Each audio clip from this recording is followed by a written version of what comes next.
Hey everybody, thanks for tuning in to WCS Paddle Sports YouTube channel. Today I'm just going to be walking through how to install a Lowrance Active Imaging 3-in-1 transducer on the Hobie Guardian system. So you're probably familiar at this point with the Hobie Guardian system, the transducer mounting system that allows you to mount a side scan transducer onto a retractable plate on the 2019 Hobie Pro Angler or Hobie Outback, which basically protects the transducer when you come into shallow water or when you're beaching.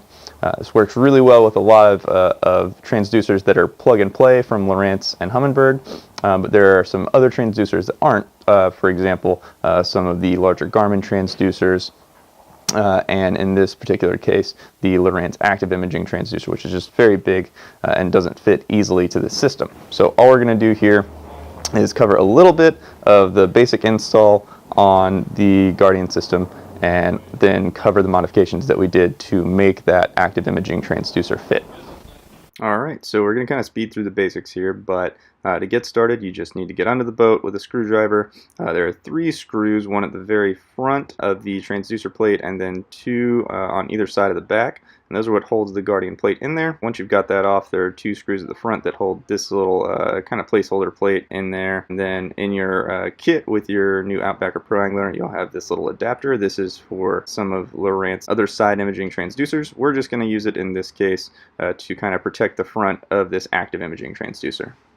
Alright, so this is where the install gets a little different. What we're going to do here is we're going to take this mounting plate and the active imaging transducer itself. We'll go ahead and get those lined up. Then we're going to run the transducer wire through the cavity here. Alright, so now we're going to go ahead and we're going to line the actual transducer up on the Guardian plate here. And the reason I've got this metal mounting plate on backwards is that it actually lines up really nicely with the back of the Guardian plate, so it almost is like square with the back of that plate. So once you've got that lined up exactly where you want it, then we're going to take a red Sharpie. Just the red pops really nice against the black plastic. We're going to go ahead and outline the holes that we're going to be drilling to mount the transducer. Alright, once you've got those marked, then all we're going to do is drill out the rear 4 holes. The front 2 holes kind of line up with the front cavity, and you're not really going to end up using those bolts anyway. Alright, and now we just got to mount the transducer onto the Guardian plate, so go ahead and line that up, and then you'll take the bolts that came with your transducer and go ahead and put them through the Guardian plate there. And this is what your transducer should look like when it's mounted on the plate.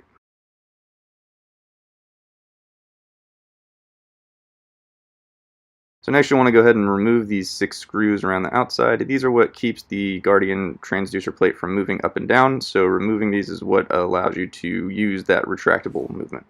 Then under your seat on your kayak you'll see this plate, and then go ahead and take this screw out. This is kind of the upper part of the Guardian system.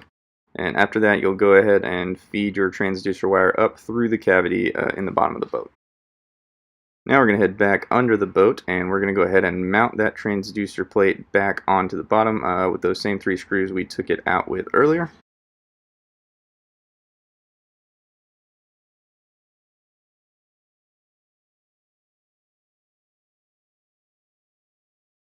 Alright, so on the bottom of that plate you removed, you'll see there's some line that's tied around a little pulley. That's going to be knotted on there, so next you're going to go ahead and untie that knot. So on the top of the transducer plate that's inside of the boat, there's another line just like this one that runs from side to side. Once you've untied the knot on this line up top, you're going to actually run this line under that line. And what you'll have to do is tie a knot inside of the boat. This is the most complicated part of this install because this knot actually needs to be really tight, and the line needs to be pretty tight for the retracting feature to work. Once you've got that knot tied well, just go ahead and screw that plate back down. If you've got all that right, then now the Guardian feature on your Hobie kayak is going to be fully functioning. All you've got left to do for your transducer now is to run your transducer wire through the 3-way wiring plugs on the deck and in the cockpit, then wire up your battery and your fish finder will be up and running. Thanks again for tuning in to WCS Paddle Sports YouTube channel. I hope you enjoyed the video. If you did, be sure to leave us a like and subscribe. If you got any questions about this install or any other Hobie kayak questions or install questions in general, just leave us a comment below and we'll get back to you. Thanks again, and we'll see you on the water.